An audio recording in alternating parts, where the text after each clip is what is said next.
Sean Mize here for a faith-based training call today, and I've titled this How Miracles Work, but we're going to go a little bit deeper. We're going to talk a little bit about how blessing works, about how God's blessing works, and then how miracles work. And then we're going to apply that to our lives, how miracles work, how God's blessing works, and then we're going to apply that to our lives.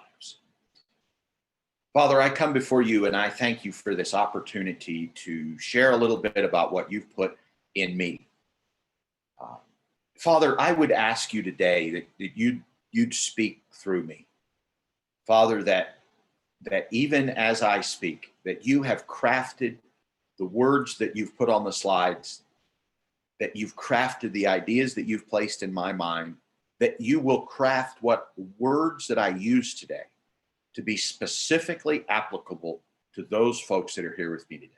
And then, Father, in your miracle, amazing multiplication ability, that for folks that watch in the future and they're watching this as a recording, that something in these next few minutes will just jump off the page for them. And it'll be from you, not me. I'm just the messenger.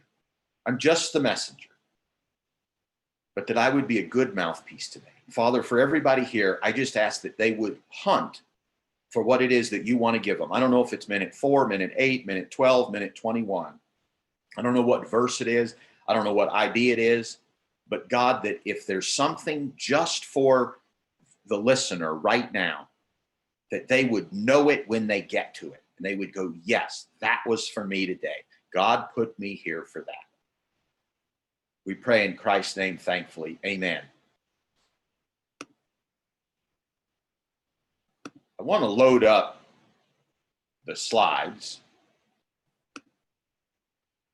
And the reason that I'm doing this is so that you'll be able to see the passages. I don't always do this, but I want you to really be able to see the passages. I don't want this to be you taking my word for anything here. You know, I really want you to be able to kind of see the passages and make your own judgment call about what these verses mean and how they apply to you. Okay. I would like to pop into the chat for those of you that are live. I'm hearing, I am already so blessed compared to many. It feels wrong to be expecting more, but I need help to take care of my family.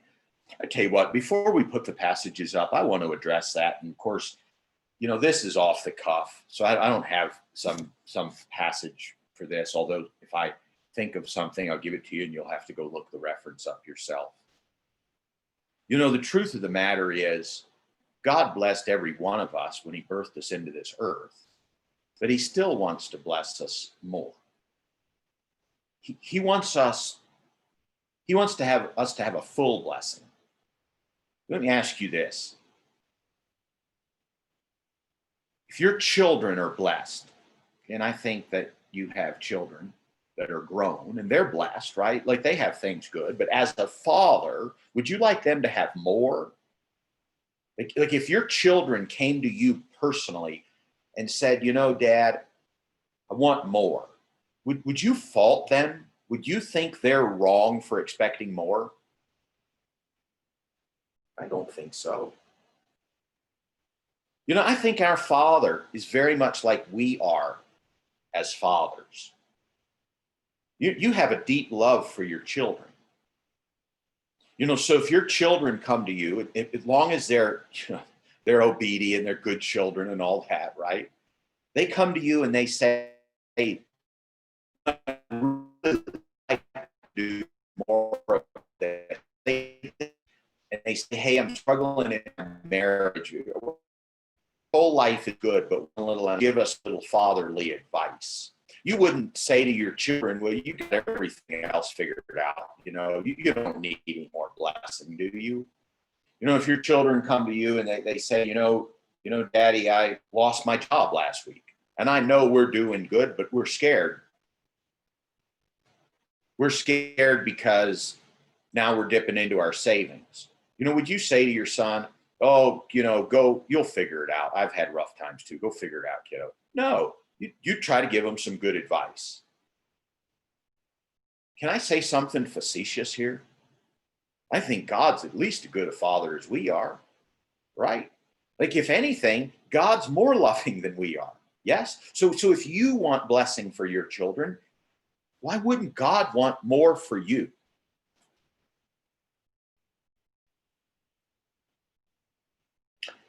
I'm hearing I need protection from the destroying angel for me and my family in whatever form that might take. And I need a miracle of clarity of thought and alignment of my purpose with his for me to better serve him. Awesome. We've got a passage for that today, so I'll kind of skip on that. And folks, I thank you for sharing, because I'm no machine, I'm no robot. And I'm not a pastor or preacher either. I'm just like one of you. I study the word just like you do. I step out in faith to hopefully touch a few people's lives here, Lord willing, on a weekly basis. But boy, when I know what that need is, it's like something is able to leap inside of me and confirm for me that what he's given me can flow through to you and that it's the right thing for today. And I'm hearing someone say, I need a financial miracle, healing of my finances. I want all of you to imagine that Jesus asked you that question. So I asked that question a minute ago, what do you need? It's just like the blind man, I believe it was, came to Jesus and said, hey, can you help me? And Jesus said, well, what do you need? Jesus didn't just reach out his hand to everybody that came to him and say, oh, everything is well. He said, what do you need? Blind man can't see, so Jesus gave him sight. A lame man can't walk, so Jesus fixed that. A leprous man comes to him and he fixes the leprosy.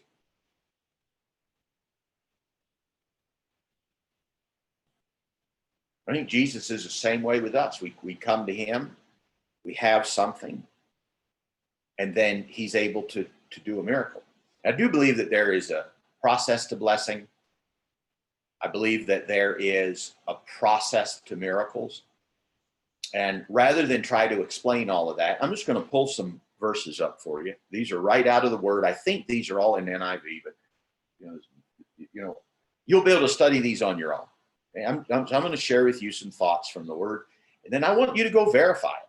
Dig into the word yourself and verify it and clarify it.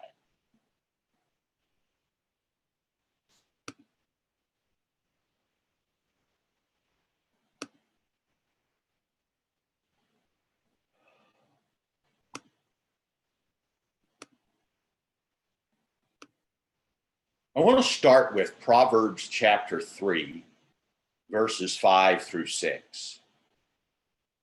Trust in the Lord with all your heart and lean not on your own understanding. In all your ways submit to him, and he will make your paths straight. Trust in the Lord with all your heart and lean not unto your own understanding. In all your ways submit to him, and he will make your paths straight.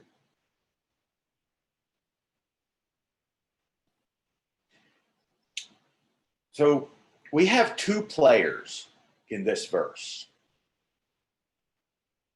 We have the Lord and we have us.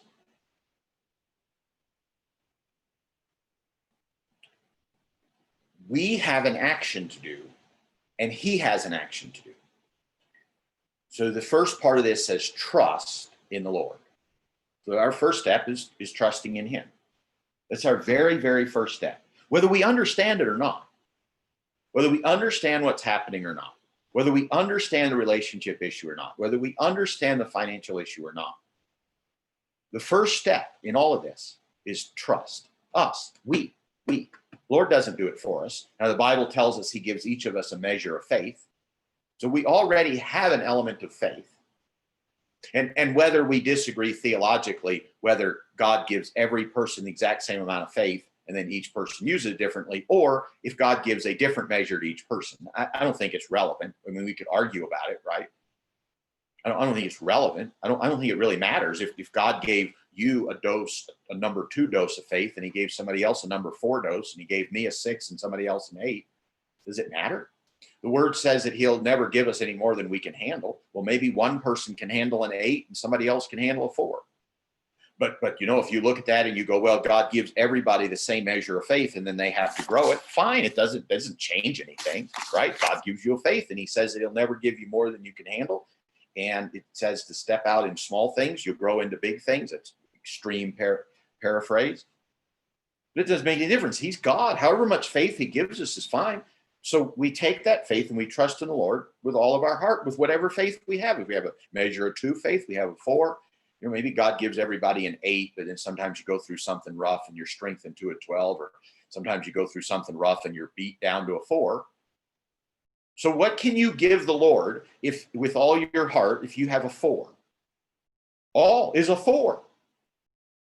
Just whatever you have, trust. And lean not on your own understanding. We try to fix things. If we could fix it, do we need a miracle? If the blind man could fix his blindness, would he have needed a miracle? Would the blind man have gone to Jesus if he didn't need anything? No. And some things we can fix ourselves. Our clothes are dirty, we throw them in the wash, right? Or the assigned clothes washer in the household washes them. We're hungry, assuming there's food in the fridge, we turn the stove on and we cook, or the grill. But if we've got something that's over our pay grade, we can't figure out a relationship, we can't figure out money, we can't figure out our business. The word says, lean not on your own understanding. AKA, stop trying to figure it out. Lean not on your own understanding. Fully submit. If we do not lean on our own understanding, aren't we submitting to someone else? I remember when I was in high school, or I think it was probably between high school and college. I thought I was smart back then. Amazing how dumb I've gotten in the last 40 years, 30 years. I thought I was pretty smart back then. And I was working for this guy, and he had a company. He had a plumbing company with, 5, 6 plumbers that worked for him. And I was just, he gave me a shovel and he told me to follow the guy around and do whatever I was told. And so I did things like dig holes and sweep up dirt and whatever. And so I was working for him for a few weeks and I got kind of cocky, okay, because this plumber asked me to do something a certain way. My response was, well, why don't we do it this way? Wouldn't it be better to do it this way? Let me ask you this. Does it matter if my way was better or not? I'm the street sweeper and he's the guy with a degree. It doesn't make any difference, right? So when I had to not lean on my own understanding and not try to figure out another way to do it, when I had to do it his way, whether it was right or wrong, the very act of not leaning on my own understanding and doing it his way was a matter of submission. Now, I didn't submit. I argued, and I think the guy probably won, right? But I do know when I got back to the shop that night, the owner comes to me, pulls me aside, and he said that when one of my plumbers tells you to do something, I don't ever want you to question anything they have to say, because you work for them. It was a humbling experience. But isn't that a lot like God? We want to figure things out. Sometimes we really just have to let go. And it's hard to let go, and I know that, the circle that we move in, I don't teach marriage. I don't teach getting buff. I teach financial stuff. I work with entrepreneurs. And so this setting is, you're likely here because your background with me is that I teach those principles. You're probably learning principles about entrepreneurship from other people as well. And so your frame, my frame, is that we have an amazing amount of knowledge around us of what to do to build a business. I think the truth of the matter is you know what to do to build a business. If you're not building a business, it's not because you don't know what to do. You probably know what to do 20 times over. You know so much that you get confused and you don't even know what direction to take. So if you're not building a business, it's either because you've got 20 times more information than you need and you don't know which piece to pick, or you know what to do, but you can't ever focus on one thing because there's 19 other things and you get 100 emails every day telling you there's a better way to do it every day. So you made your distraction.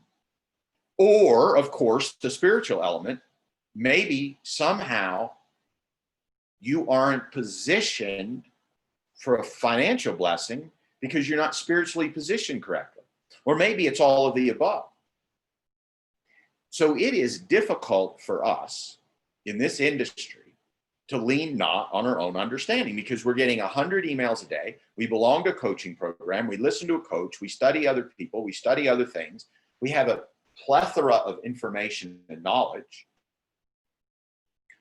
What if we just have to let all of that go, totally trust him, and then he gives you that spark? Now, he might give you that spark in your quiet time in the morning. He might give you that spark at 2 a.m. in the morning. He might give you that spark at 2 o'clock in the afternoon. He might give you that spark as you're listening to someone else.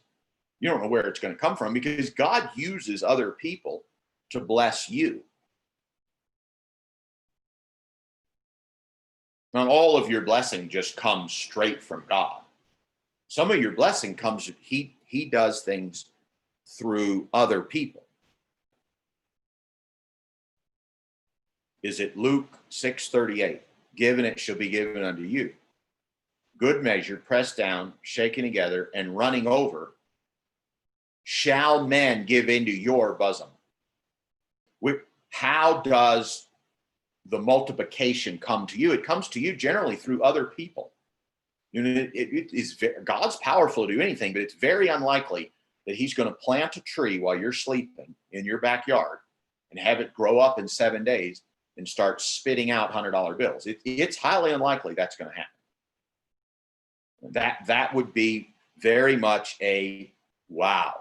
God planted that tree while I was sleeping, and every single day I wake up and I pick manna off the tree, right? But that's not the way God usually works. God usually works through other people. God usually works when we submit ourselves to other people to learn things. God usually works when we focus on him. So the word continues with, in all your ways, submit to him. All of your ways, everything. Just submit to him, including your business, including your finances. And I believe that for those of you that are business people, business and finances are connected. Okay, so for somebody that has a job and they work 40 hours, I'm not saying some of you don't have jobs, but I'm saying in this context of entrepreneurialism, you know, if you have a job, you probably make so much money every single week, no matter what, unless you work on commission. In order for you to make more money at your job, you have to do something amazing that results in a bonus, or you have to wait till next year when they're handing out raises and hope and pray that your raise is a little bit higher than you were expecting. But for many or most of you in this context, you're an entrepreneur. And as an entrepreneur, you only get paid what you're worth. If you don't go out and do something for someone that's good enough for them to pay you, I mean, if you're a car washer, if you don't wash any cars today, you're not getting paid. But if you wash 200 cars, you're probably getting paid on 198 of them. You might have a couple of drive-offs, but you're probably getting paid on 198 of them. So if you're a car washer and you need to make more money, what do you need to do? You got to find a way to wash more cars. If you're not washing enough cars, something's wrong. You know, and it's easy for us to say, I'm just going to go figure it out. I'm going to go figure it out. I'm going to go figure it out. I'm going to figure it out. And then, hey, you know, in some sense, I think that's fine. I think that God gave us a head on our shoulders to be responsible to go figure things out. He gave that to us. When we get hit, when we get up to that wall and we can't break through, For 3 years, you've been trying to wash more cars and it's not working. Maybe it's just time to say, God, it's yours. Like in everything, it's just yours, God. First hour of my day is yours. I'm going to do what you give me to do today, whether it makes sense or not. And the promise here is that he'll make your path straight. Notice it doesn't say he'll plant the golden tree in your backyard. It says he'll make your path straight. What is a path for? A path is for walking. Is it possible that God blesses us as we walk, as we take steps? I really believe you can pray all day long and never get up from your couch, and never get up from email, and never stop listening to training, and never stop dreaming, and never get your blessing. I really believe that. Because the blessing doesn't come from listening to more podcasts, and the blessing doesn't come from waiting for the tree to be planted by somebody else. The blessing comes as a result of trusting the Lord, as a result of leaning down on your understanding, as a result of your ways submitting to him, but he makes your path straight. This verse, there's other verses, and we have to take everything in the word in its totality. You know, if we just take, I mean, this would be a great verse to just build a theology around. I mean, this is a nice, rock solid passage, right? There's no confusion in this passage, all right? But I don't want to say something here that contradicts something else in the word. But this passage doesn't say, and then he will rain golden raindrops for you. It doesn't say that. It says he'll make your path straight. What is a straight path? It's the way. If you've ever been walking in the woods and the path is kind of goes in and out, I've been in the woods before and I've lost my way before. You know, it's amazing. You're walking and the path is there, and then all of a sudden you think you're still on the path, but for some reason you're on a deer trail. And you have no idea where the path crosses it, because for some odd reason, there's 2 feet worth of leaves that brushed onto the trail, and you can't see. You don't know where the path is. I think that this analogy of making your path straight is him giving you clarity of where you're going to go, so that you can do the work, so that you can walk it out, so that you can get wherever it is. Where does that come from? This comes from just letting him have it all. And it's risky. You know, it's like, if I just give it all to you, what are you going to do, God? Is it all going to fall apart? I mean, let's take another look. And now I want to go backwards in time, or backwards in principle, and talk about something that doesn't always seem that popular here in our society. Proverbs 3:9-10 says, honor the Lord with your wealth, the first fruits of your crops. Then your barns will be filled overflowing, and your vats will brim over with new wine. So is that verse true or false? I believe it's true. I assume you believe it's true.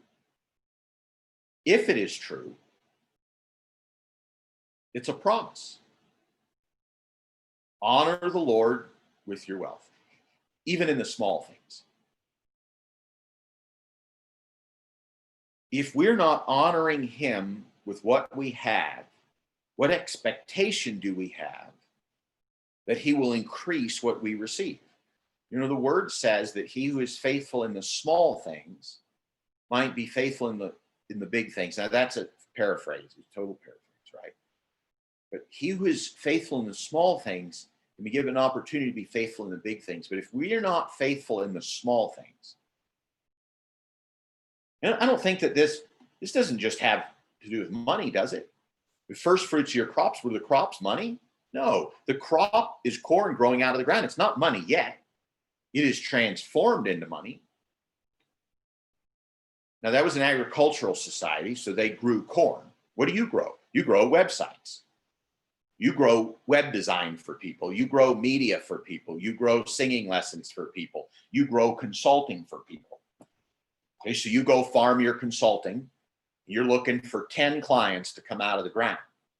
Now, I'm not talking about money here. I'm talking about 10 clients to come out of the ground.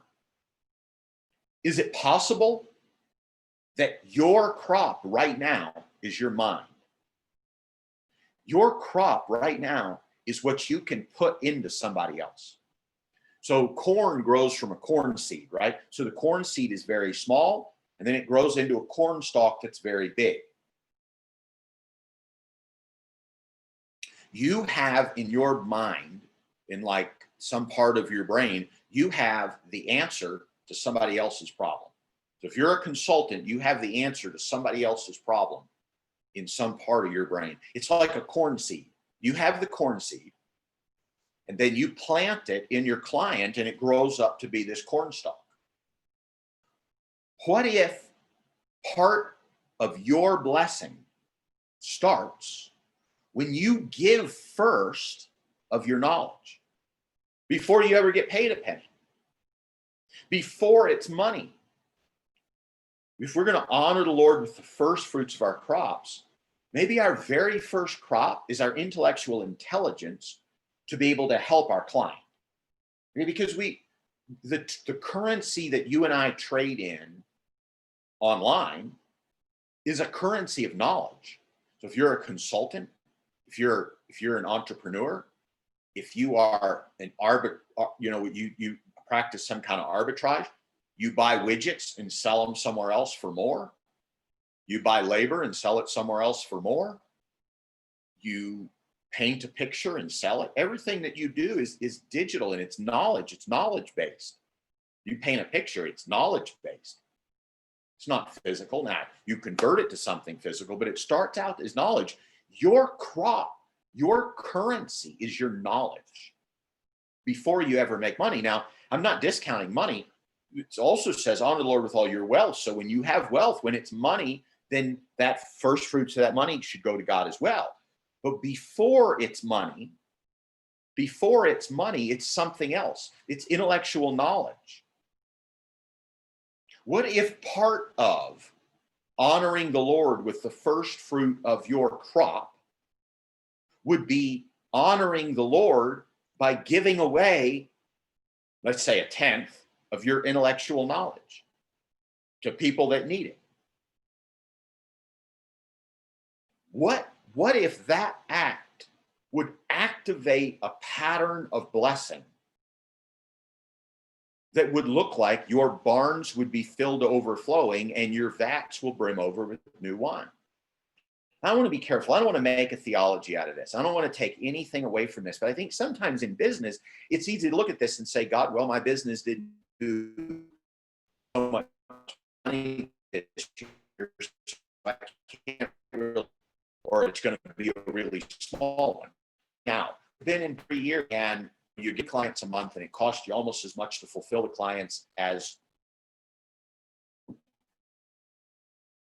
costs you almost as much to fulfill the clients as you get paid by the client. So there's not a lot of profit, right?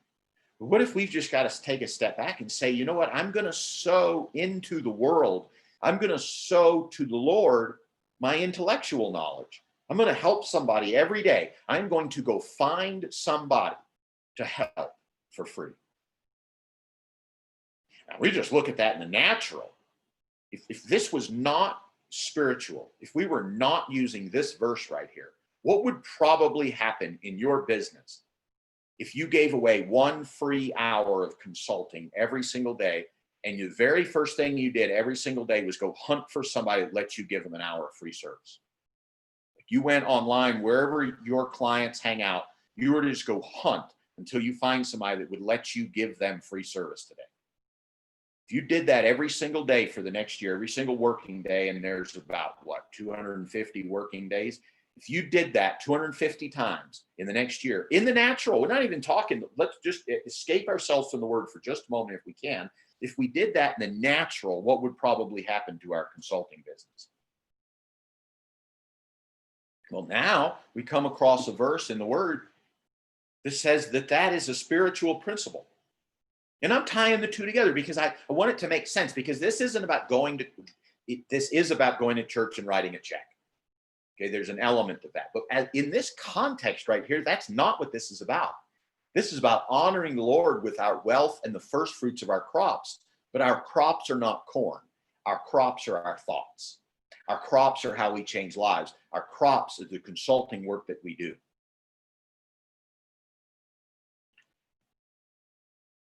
Okay, so now let's look at Malachi chapter 3, verses 10 through 11.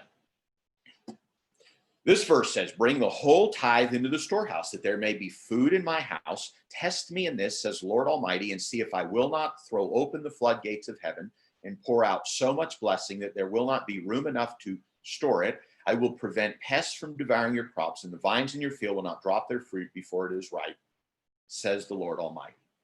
So once again, I think we have to get back to this question. Is this true or not? I believe the Bible's true. Some people believe that some of the Bible is true.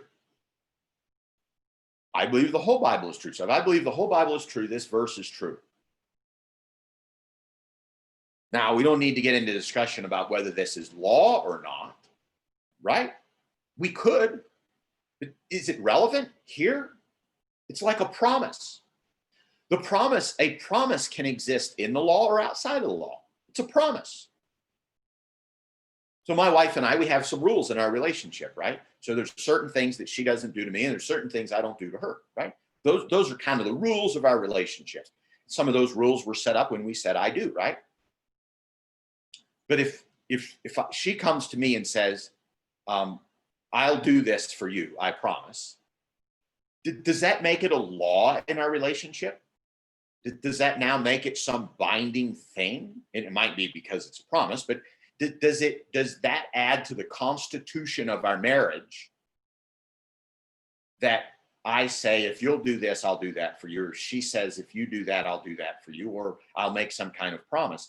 That promise that we make each other today can be additional to the constitution of our marriage, just like this can be. This can be in addition to whatever law that you follow in your relationship with God, or whatever grace and freedom you follow in your relationship with God. It's not I don't believe it's relevant. You can make it relevant. You can think that it's relevant. You can choose to argue about it. That I'm not going to argue about it. What I'm saying is this is God saying, test me and see if I won't throw open the floodgates of heaven. To me, this affirms this passage right here. It affirms this passage right here. Now, because we're limited on time, and I'm watching the clock, I'm not going to dig much deeper into this passage, but I do want to look at verse 11. Well, first, before I look into heaven, let's look at verse 11. It also says that not only will the floodgates of heaven be open, and there'll be so much blessing, there's not room to restore it. It also says, I will prevent pests from devouring your crops. You see, there's two sides to blessing. One is when you receive things. And the other thing is when what you are being received, what's coming to you, is being attacked by the enemy. And this says that when we bring our tithe, okay, that part of the blessing is preventing the enemy from destroying the work that we're doing. So that was an agricultural society. So that was sheep or corn. What's our society? Well, our society in our context right now is digital. It's consulting, it's coaching, it's digital work that we do. It's a book that you write, it's information that you teach. You see, a lot of what we do is we go out there and we sow into barren land, or we sow into something, and then our crop, our consultancy, the work that we do, the knowledge that we trade in is destroyed. But this says that the Lord will protect it. Now, I don't know how he does that. You know, it's kind of like we come back to this verse here, and it says, trust the Lord with all your heart, lean not unto your understanding. Well, that sounds really weird. You're getting 100 emails a day from people telling you how to do things, and you think they're all smarter than you. You don't realize how many of those people aren't making as much money as they look like they are, but they all look smarter than you. I mean, hey, they're sending an email and you're not, so they got something figured out, right? They have an autoresponder and you don't, if that's where you're at. So you look at that as that's the way to do it, but God's saying, look, just don't lean on your own understanding. Is it possible then that for this verse, we don't have to understand it? We just do it. Now, there is something underlying in this. We were kind of talking about earlier that God has the power to plant a gold tree in your backyard, but the odds of him doing it are very slim. like way into the almost zero, right? What is protected in this verse? Your crops. The assumption here is that you've planted a crop. If you don't plant a crop, what does God prevent the pests from devouring if you haven't planted a crop? You know, we talked earlier about there's two parts. There's two parts to this. There's God's part and there's your part. God's part is to make your path straight, which is to give you clarity. What is a straight path? It's clarity. It doesn't say he'll walk for you. It doesn't say that he'll put golden raindrops in your path so you can pick them up. It doesn't say he'll put manna in your path. What it says is he'll make your path clear. That's God's part. Your part is all this other stuff. Trust, lean not, in all your ways submit him. Submit to him. And I think that the same thing's happening here. Our part is to plant the crop in the first place. Our part is to plant the vine in the first place. Because if we don't plant it, what is God going to protect? If God pours out blessing so there's room to receive it, okay, we have to have a storehouse, a place to receive it. We have to have a field that we pour into. And, you know, I know this is farmhouse, but, you know, here's the thing. Your field might be LinkedIn. Your field might be Facebook. Now, Facebook is not my field, but Facebook might be your field. Your field might be Instagram. Your field might be to go plant 100 seeds a day in LinkedIn. And God will pour out blessing that there won't be room enough to receive it if everything else is lined up. But if you don't plant those LinkedIn seeds, if you don't plant those Facebook seeds, if you don't plant those e-zine article seeds like I did 13, 14 years ago, if you don't plant those seeds, there will be no blessing. I was blessed amazingly the first 6, 8 years in my business from what I planted at e-zine articles, but who planted it? I did it by God's power, but who planted it? I planted it, and I hired people to help me plant it. We did a lot of farming at e-zine articles, and a lot of people do a lot of farming at Facebook, Instagram, LinkedIn, and a whole bunch of other places. Are you farming? If you're not farming in your business, what is there for God to bless? You know, and by the way, I don't want to set up a false expectation of just work harder. I don't want to set that up, okay? I have fallen prey to that in the past because I'm a hard worker, right? I used to get pride when I worked, and I hope this wasn't a bad pride. I've had lots of bad pride in my life, but I don't know that this was that bad of pride. I used to, when I worked at a grocery store, when I worked for the plumber, you know, I would work hard. And sometimes I worked hard because I knew that if I worked hard, somebody would come tell me I worked hard. I don't think there's anything wrong with that, right? I was a hard worker. I wanted to be the fastest person to put stock on the shelves. I wanted to be the fastest cashier if I was running a register because they timed us. How many items do you pass through that machine in 60 seconds? I wanted to be the fastest. Anything wrong with that? I don't think so.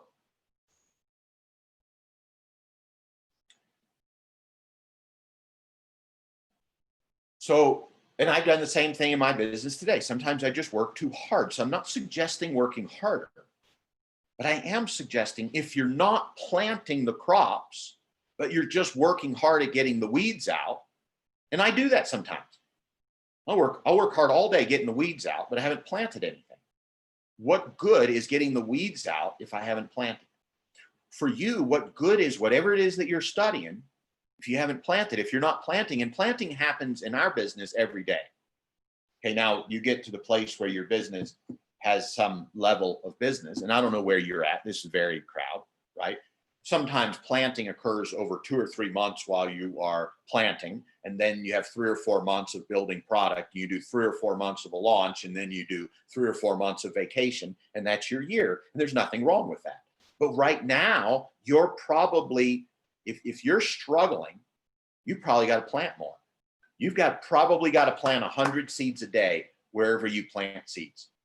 If that's Facebook, LinkedIn, Instagram, Twitter, wherever you plant seeds, you might need to plant more because God can't bless, and yeah, I said can't, he can't bless your imaginary crop. It doesn't make any difference how much rain God puts on your business. If you haven't planted the corn in the ground, all you're going to get is weeds. Because here's the thing, God is supernatural, but when he created this earth, he created it with physical rules and processes. Although he holds the energy that grows the corn, okay, he set into motion something that says, if you plant a piece of corn and you water it and the sun comes down, you will therefore get a corn stalk. And that's a physical process. Yes, it may be held in place by his power, but it's a physical process. And if you don't plant the corn, they'll never have the corn stalk. And if you don't plant consulting seeds, if you don't plant information seeds, if you don't plant website seeds, if you don't plant seeds, you will never have a result. Okay. Deuteronomy 28:12. Now, I took this out of context, right? So read the entire chapter. We don't have time today to read the entire chapter. I'm just telling you, I took this verse out of context. You always hate it when somebody takes something out of context and then they try to build some theology around what was out of context. I'm not going to build any psychology out of this. I'm not going to build any theology out of this. There's one phrase in here I do want to mention to, but this verse is out of context. I'll read it to you. The Lord will open the heavens, the storehouse of his bounty, to send rain on your land in the season and to bless all the work of your hands. You will lend to many nations, but will borrow from none. Now, a small part of the context is if we are right with God, okay? That's a small part of the context. This was Old Testament, so it was a little bit more legalistic than that. But the bottom line is if we're right with God, these are the things God will do. But I am taking this out of context, but I'm not taking this phrase out of context, work of your hands. What is he blessing? Is he blessing our thoughts? No. Now, he might, but it doesn't say he's blessing our thoughts here. It doesn't say he's blessing our wishes. It doesn't say he's blessing our hopes or our prayers. It's not blessing the gold tree in the backyard. It says it's blessing the work of our hands. If we don't have a work of our hands, what is there for him to bless? If he pours rain on our field, but we haven't planted the corn, what crop will we get? We'll just get weeds. If he blesses your LinkedIn account, but you haven't planted the relationships, all you'll get is weeds. If he blesses your Facebook group, but you haven't planted relationships, all you'll get is weeds. Do you ever open up your Facebook group and all you have is weeds? You have people griping that they don't have enough money. You have people griping that you're spamming them. You have people talking about sharing kitty pictures instead of actually wanting your help. Is it possible that you haven't worked it? You haven't worked the land. And I'm not judging. I do the same thing, folks. I'm not judging. If you haven't worked the land, then when God blesses your land, all grows up as weeds. Okay, let's talk about miracles now. So this is the foundation for miracles. How do miracles happen? Where do miracles come from? Okay, so let's look back at the Old Testament for a pattern of miracles. And I just want to read a couple of verses out of Exodus. This is chapter 14. I don't have it on the screen, so we use a print version over here. Okay, so chapter 14, Exodus, the Israelites, the children of Israel are escaping Egypt, and the warriors of Egypt are behind them. They're trying to stop them. And they get to the Red Sea. And verse 11, they start griping to Moses, their leader. Oh, because there's no graves in Egypt. Have you taken us away to die in the wilderness? Why have you dealt this way with us, to carry us forth? Is not this the word that we told you in Egypt, saying, leave us alone, that we can just serve the Egyptians, basically be slaves. Let us be slaves. For it had been better for us to serve the Egyptians than we should die out here in the wilderness. Right? Now Moses responds and says, fear not, just stand still, see the salvation of the Lord, which he will show you today. For the Egyptians whom you've seen today, you'll see them no more forever. That's a pretty bold statement, right? The Egyptians are right behind them. The warriors are right behind them. They're going to take their slaves back to Egypt because they realize that they don't have anybody to farm their sheep and their whatever it is that they ate back then. They don't have anybody to build their pyramids. But Moses confidently says, the Lord shall fight for you and you shall hold your peace. Then the Lord says to Moses, why do you cry unto me? So there's something missing here that's not in the word. Moses must have cried to God as well, right? God, what am I going to do? These people are all distraught. I just told them to not worry about it, but I don't know how I'm going to do it. And so Moses now said, speak to the children that they go forward. How are they going to go forward? They're at the Red Sea. How are they going to go forward? The first thing that God says is to go forward. He says, speak to them that they go forward. And then he says, but lift up your rod, stretch out your hand over the sea and divide it. And the children of Israel shall go on dry ground through the midst of the sea. If they had not gone forward, if they had not walked on that dry ground, would there have been a miracle? You see, the miracle was not the parting of the sea. The miracle was getting to the other side, and the warriors and the Egyptian warriors were killed. And that the miracle was the freedom. The miracle was not the water. We focus on the water, right? We focus on the water. And we come up with all kinds of things. We go, well, did God make that the water happen? Or did an earthquake happen? Or did it just dry up? Or what happened? It doesn't matter, does it? Because think about it, the miracle wasn't the water parting. The miracle was getting to the other side. We're so focused on what God is going to do for us next. How is he going to part the sea? The miracle isn't what God's going to part the sea. The miracle is you getting to the other side. The miracle is when God blesses the work of your hands. The miracle is when you've already planted the corn and he sends you extra rain and extra sunshine and your corn stalks grow up twice as big and the economy's just right to sell corn for twice as much this year. That's what blessing is. Now let's look at it in the natural right now. Your miracle is when you've planted the corn in a bad season. This has been a rough season, right? But you've planted the corn during this rough season, okay? God blesses it. God does all of these things. He does his part. And then part of the miracle is when you get to the other side and you have twice as many consulting clients and you can charge twice as much because of what's going on in the economy. The miracle is on the other side. The actual ocean parting, the sea parting, and maybe I'm wrong. Maybe that is the miracle, right? But I prefer to think about this. That is not really the miracle. The miracle isn't really the water coming down. The miracle really isn't the sunshine. The miracle is when we get to the other side. But what's the first step to getting on the other side? Go forward.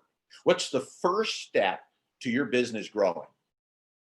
If you already know what your business is, it's planting seeds on LinkedIn or Facebook or Instagram or wherever else you plant, right? That's the first step. Going forward is planting before you know what the crop's going to look like. Now, the step that you may still need to take is, okay, well, what am I going to plant? You got to figure that out. That's your responsibility. You just say, where am I going to go? And that goes back to him making that road clear. Let's look at Joshua chapter 3. So now the Israelites, they get away from Egypt. They have their miracle. Their miracle is that they're in the promised land. And then they get into the promised land and they gripe a lot and they send the spies over to look into the promised land. Well, they're not even in the promised land. They're in the desert. They're in the wilderness. They send the spies over to see if they can go into the promised land. And God's already told them they can go in the promised land. They already have the promised land as a promise, just like your business might be a promise from God. But they send the spies out and 12 spies come back. 10 of them say, we can't go in there. There's giants in the land. 2 of the spies come back and go, wow, it's just amazing. The 10 win, and they end up in the wilderness for 40 years. My goodness. 40 years. Let me ask you this. Is your promised land somewhere?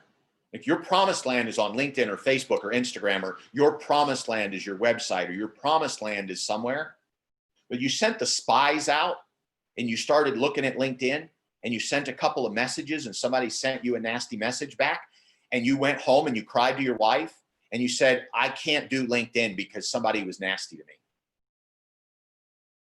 It's just like the spies going over there and going, man, the grapes are so big and it's awesome, but there's giants in the land.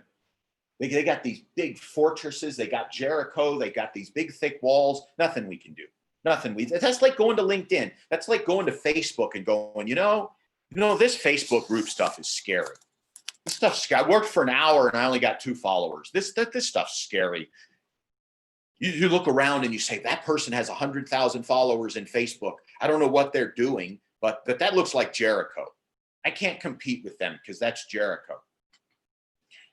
When you do that, you're sending the spies back with a bad report. Think about that. You're sending the spies back with a bad report. And when the spies come back with that bad report and say, I can't do it on LinkedIn, and I can't do it on Facebook, and I can't do it on Instagram, and I can't do it on articles, and I can't do it with ads, and I can't do it with emails, and cold emails really, really scare me, and I can't do it by picking up the phone because there's so many scary things out there. If I pick up the phone, there might be a giant on the other side. If I run a Facebook ad, I might lose 20 bucks. If I post something on YouTube, they might tell me that my topic's not approved. The giants, there's giants on the other side. So what if there were giants? So what if there are giants in LinkedIn? I remember when I was doing the whole Easing Articles thing, my first 90 days, I think almost every day. Well, I don't want to exaggerate here. It may not have been every day, but I think after probably about 45 days, I evaluate things. I was making like 12 cents an hour. I evaluate things and I go, do I want to put one more day into Easing Articles? There's giants. There's giants over there. Michael's got 4,000 articles and I can't get anybody to read mine. Except that wasn't true. People were reading them and they were coming over, but I wasn't monetizing them. There were giants in the land. And here's the thing. If I'd have tucked tail and run, I wouldn't have this business today.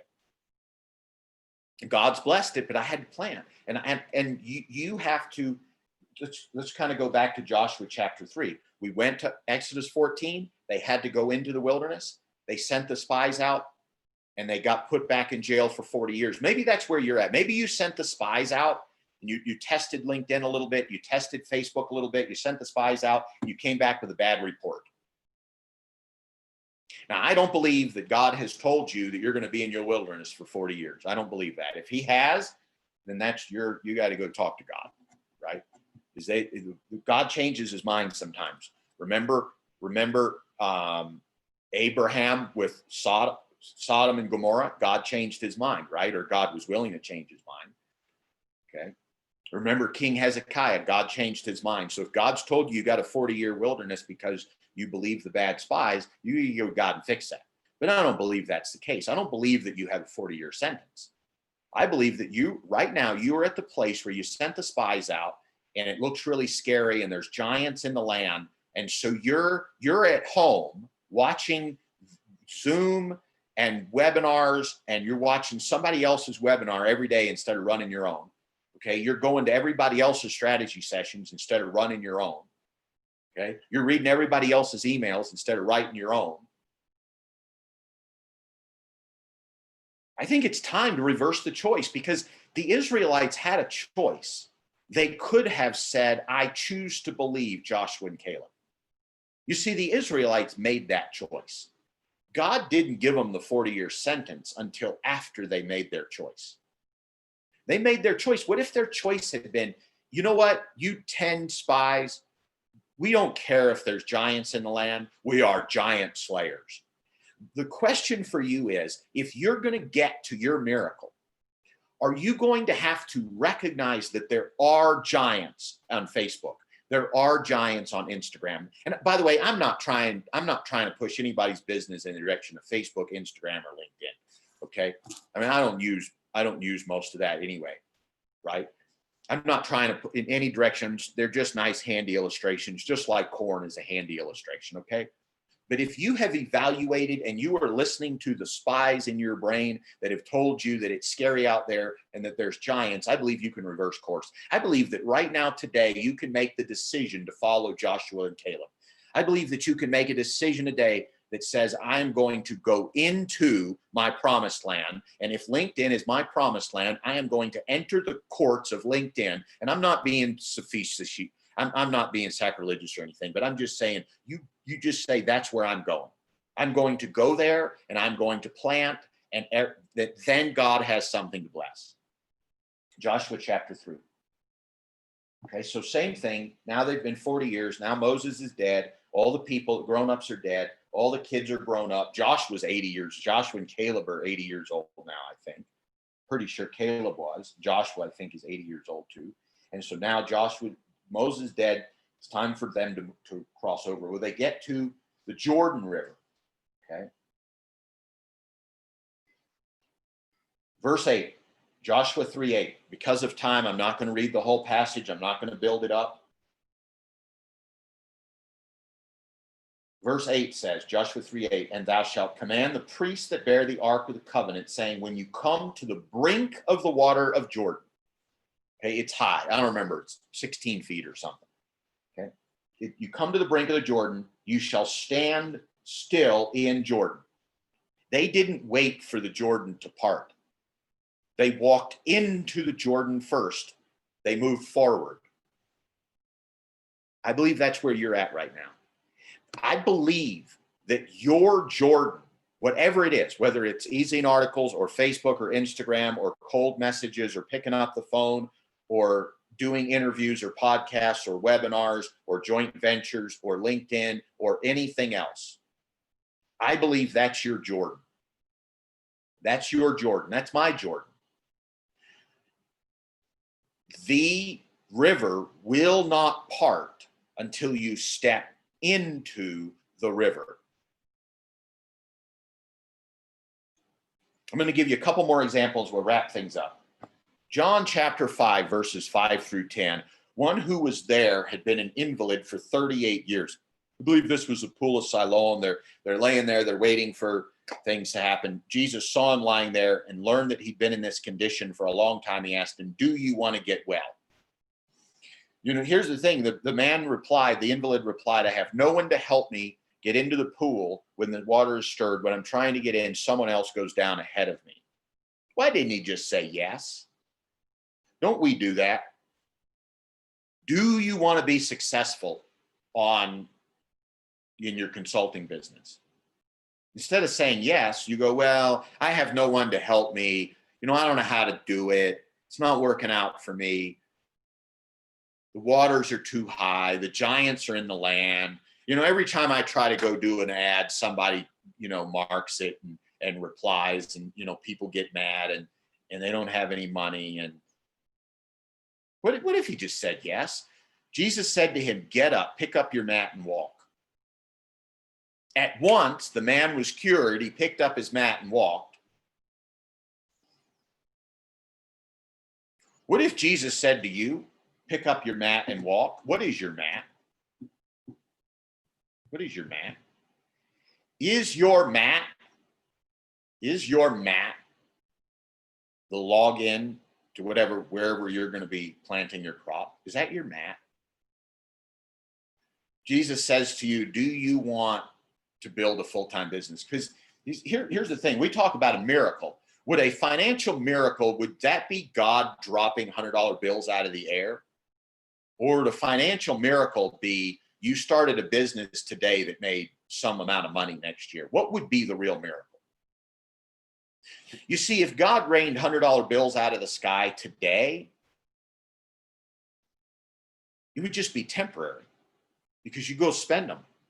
And if God did that for everybody, the value of our money would be diminished. It would just be temporary. It would be like standing out on the street and asking for, need change to buy beer, right? That's what that would be like if that's how God gave you your miracle. But your real miracle is when you build a business and God blesses it every year and it grows every year. That's the real miracle, right? So this question, do you want to get well? The question to you is, do you want a real business? Do you want to grow your business? And if you say yes, Jesus' answer to you is get up, pick up your mat and walk. But what does that pick up your mat involve? It involves planting the seeds. Similar situation we have here. Luke 17:11 through 19, on his way to Jerusalem, Jesus traveled along the border between Samaria and Galilee. As he was going into a village, 10 men who had leprosy met him. They stood at a distance and called out in a loud voice, "Jesus, Master, have pity on us." When he saw them, he said, "Go, show yourselves to the priests." And they went and they were cleansed. How were they cleansed? As they were walking. One of them, when he saw he was healed, he came back, praising God in a loud voice. He threw himself at Jesus' feet and thanked him. When did he get healed? When he walked. What if God is desperately attempting to bless your business, but you're not walking? You're not planting. You're not prospecting. And I recognize that may not be you, right? I don't know what it is for you. I'm using that as an example. But what is God having a hard time getting his blessing through to you? And by the way, you can't just take this part and say, well, Sean said just work harder. Sean said 100 calls a day. No, because we go all the way back to the beginning. What was our foundational verse today? Our foundational verse today, we'll find it at some point. This is our foundational work. Trust in the Lord with all your heart and lean not on your own understanding. So I'm not telling you to do 100 calls. I don't know where you're at in your business. What I'm suggesting is if we were to make this a 3-point type of thing, it starts out with leaning not on our own understanding. It then goes to him making our path straight. And then it goes to him blessing the work of our hands. And what is the blessing? This will be 4. What is the blessing of the work of our hands? The work of our hands is planting the crops so that he has something to bless. Father, I come before you now, and I thank you for the revelation that you've given us today. I thank you for how you have ignited us today to recognize that it is our time to step into the Jordan.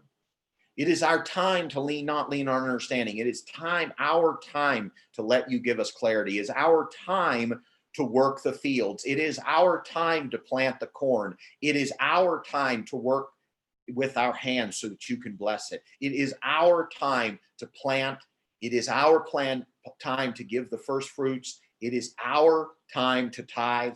It is our time to step into the Jordan. It is our time to step into the Red Sea. It is our time to leave the Egyptians behind us. It is our time to walk around Jericho 7 times. Father, we thank you for showing us this today. And Father, for everybody here, and including myself, I'm in this audience. God, I ask that you will continue, you give us strength to do these things. Give us strength, give us determination to lean on our understanding, to give us determination to allow you to make our path straight. Give us a determination and a discipline to plant whatever it is, 100 seeds a day. God, to give us discipline to work with our hands, to give us discipline to give you 1/10 of what we have, to give just the discipline to plant and to sow so that we can reap and so that you have something to bless. Father, we pray thankfully in the name of Christ. Amen. Folks, I said at the beginning, I prayed in the beginning, I don't know where you get something out of verse minute 4, minute 8, minute 21. I don't know what you've got. Okay?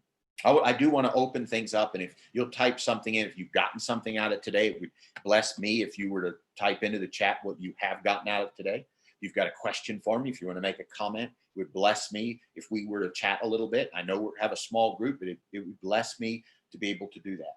Bless me to have an opportunity to pray with you here if you so desire. So I'd love for you to type into the chat and let me know what's going on. But I don't know what hit you between the eyes. I don't know what hit you between the eyes.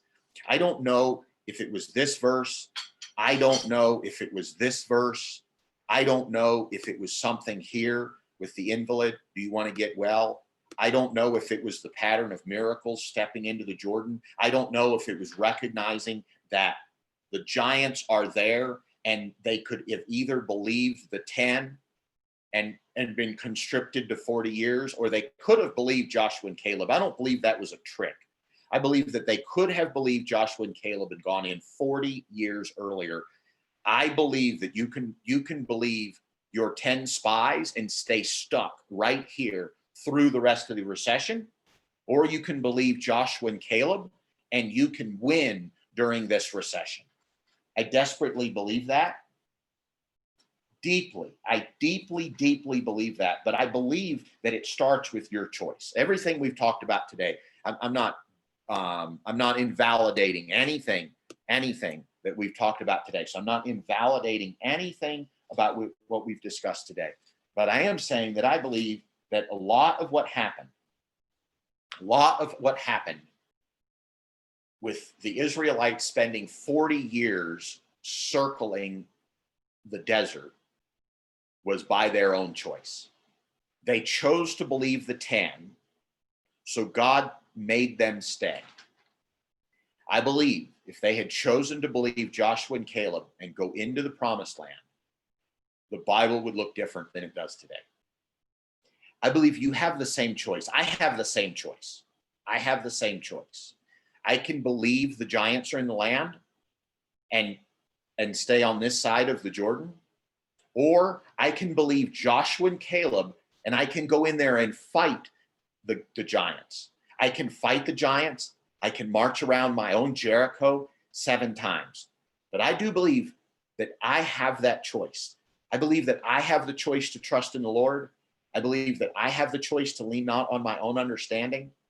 God wouldn't tell us to do something if we didn't have the free will to do it.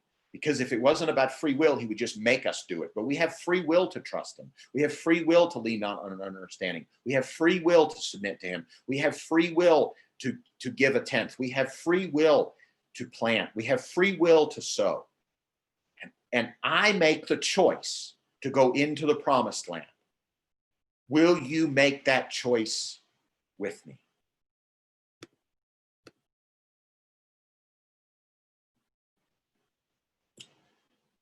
Jim, you correctly ascertained faith and action precede any miracles we receive.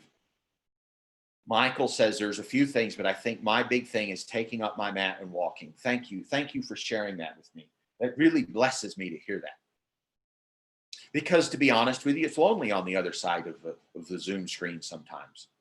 You know, it really is. You get these thoughts in the back of your mind. My goodness, is this helping anybody but me? And so thankful. I want to thank you. And by the way, I want to encourage those of you who need to be on this side of a Zoom call. Just do it. Just do it. Start planting. Go into the land. Listen to Joshua and Caleb in your life. If there aren't any other comments, we'll go ahead and wrap up for today. George says, for me, it was definitely taking up my mat and walking too. Awesome, awesome, awesome, awesome. You know, I believe that was something that was designed to be there today. Obviously, so much of what I share with you was sort of building up to that moment. You know, and whether it's taking up your mat or whether it's stepping into the Jordan or it is getting to the Red Sea and not being scared and being to walk into it, whether it is marching around Jericho, isn't it all the same thing? Isn't it all about taking action in what he has laid out for us to do? So folks, as we wrap up, Father, I come before you. I thank you for the message today. I thank you for what you've given me, what you've blessed me with. And I ask for everybody here that you will bless them and that you will show them how they can step into their Jordan and come out the other side with you. We pray in Christ's name, thankfully again. Amen.